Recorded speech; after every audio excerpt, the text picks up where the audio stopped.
नमस्कार दोस्तों, आज हम लोग हैं मिश्रिक में और हम लोग आज जा रहे हैं महर्ष दधीच की उस पावन स्थली पर जहां पर उन्होंने अपने अस्थियों का दान देकर भगवान इंद्र के शस्त्र का निर्माण करवाया था।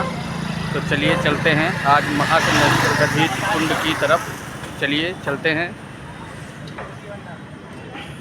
उत्तर प्रदेश के सीतापुर जिले में नैमिषारण्य जगह पर मिश्रिक नामक स्थान पर महर्ष दधीच आश्रम स्थित है, जो अपनी प्राचीन पौराणिक कथाओं के लिए आज भी सर्व समाज में उल्लेखित है। और ये महर्ष दधीच कुंड की ओर जो रास्ता गया है उसका यहाँ पे बोर्ड लगा हुआ है। सीतापुर से नैमिषारण्य की तरफ जाएंगे तो रास्ते में मिश्रिक नामक स्थान पड़ेगा। और ये देख लीजिए, अब हम लोग प्रथम मुख्य गेट पर पहुंच चुके हैं जहां से, और ये द्वितीय गेट है महर्ष दधीच आश्रम जाने के लिए। और कुछ इस तरीके का नज़ारा यहाँ पर नज़र आ रहा है। हम लोग आगे की तरफ जाएंगे और देखेंगे अंदर क्या नज़ारा है। तो ये कुछ दुकानें लगी हुई हैं जहाँ पर आप लोग अपनी आवश्यकता अनुसार प्रसाद और अन्य चीज़ें खरीद सकते हैं। और ये अंतिम द्वार पर हम लोग पहुंच चुके हैं। महर्ष दधीच मंदिर मिश्रिक तीर्थ और निर्माण संवत है 2001।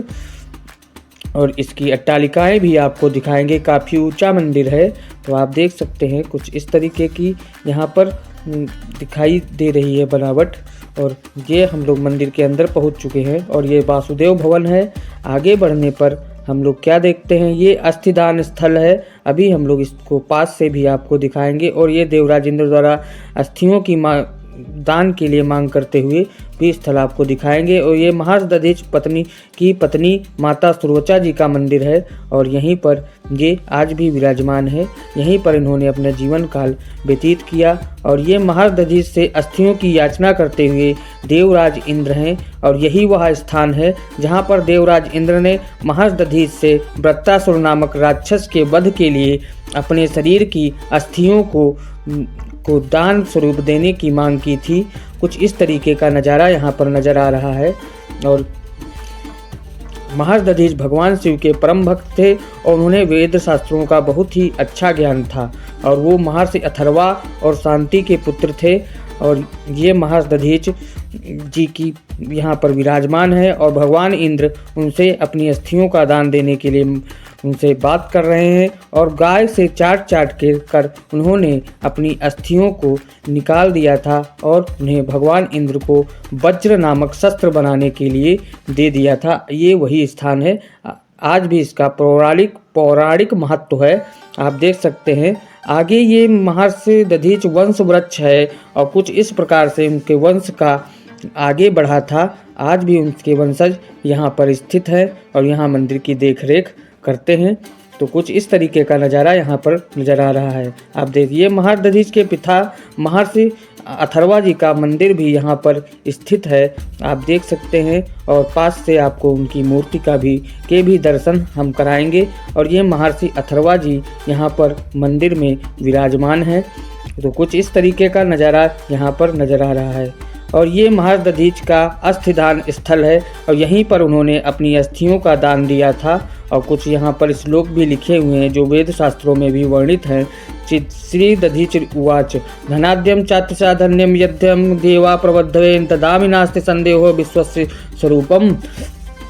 श्री दधीच जी बोले, मैं धन्य, मेरी अस्थियां धन्य है कि जिसके द्वारा देवताओं की अभिवृद्धि होगी, निसंदेह मैं दूंगा, यह मैं नियम कर चुका हूँ। कुछ इस प्रकार के यहाँ पर वर्णित है। महर्ष दधीच के पुत्र महर्षि पिप्पलाद जी का भी मंदिर यहाँ पर स्थित है। उनके वंश को आगे इन्होंने महर्षि पिप्पलाद जी ने बढ़ाया। और कुछ इस तरीके के यहाँ पर उनकी भी मूर्ति स्थित है। आप देख सकते हैं कि कितना सुंदर नज़ारा यहाँ पर नज़र आ रहा है। आगे बढ़ने पर श्री दधि माता का भी मंदिर है जो महर्ष दधीच जी की बहन थी। तो कुछ इस तरीके का नज़ारा यहाँ पर नज़र आ रहा है। और माता जी मंदिर में विराजमान है और उनके भी दर्शन करके हम लोग धन्य हो गए। आप लोग भी दर्शन कर लीजिए। बहुत ही पौराणिक और बहुत ही प्राचीन मंदिर है और वेद शास्त्रों में इसका वर्णन आपको मिलेगा। तो आप लोग गूगल भी कर सकते हैं और इनके बारे में और भी जानकारियाँ ले सकते हैं। ये है श्री दधीचेश्वर महादेव का मंदिर और महादेव भी यहाँ पर स्वयं उन्हें आशीर्वाद देने आते रहते थे। ये प्राचीन स्थल है और 88,000 ऋषि मुनियों की धरती नैमिषारण्य धाम से मात्र 10 किलोमीटर की दूरी पर स्थित है। आप भी कभी यहाँ पर आएँ तो उनके दर्शन जरूर करें। आगे बढ़ने पर दर्शन भगवान दधीच जी का विशाल मंदिर भी यहाँ पर स्थित है। ये महर्षि दधीच जी का विशाल मंदिर है और यहीं पर वो बैठकर अपनी घोर तपस्या करते थे। ये भगवान शिव के परम भक्त थे और इन्हें वेद शास्त्रों का बहुत ही ज़्यादा ज्ञान था।